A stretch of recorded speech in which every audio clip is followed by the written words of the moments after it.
Hello guys and welcome to Next Gen Tech YouTube channel.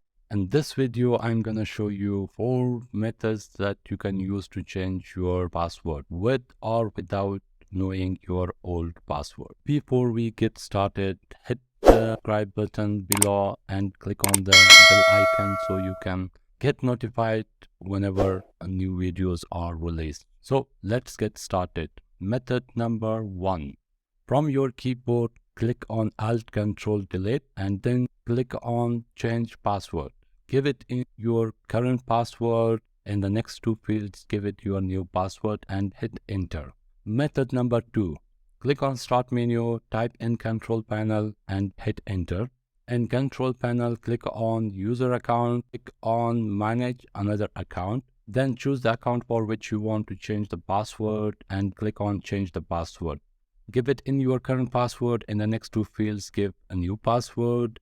Give it a password hint so whenever you forget your password, the hint will help you remember your password. Method number 3.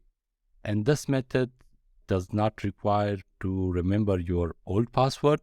Right click on this PC, click on Show More Options and then click on Manage. This will open Computer Management interface.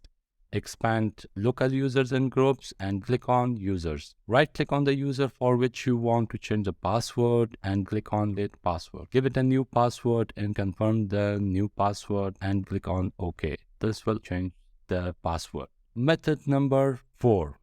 Click on your start menu, type cmd and run command prompt as administrator. When the command prompt opens, type net user.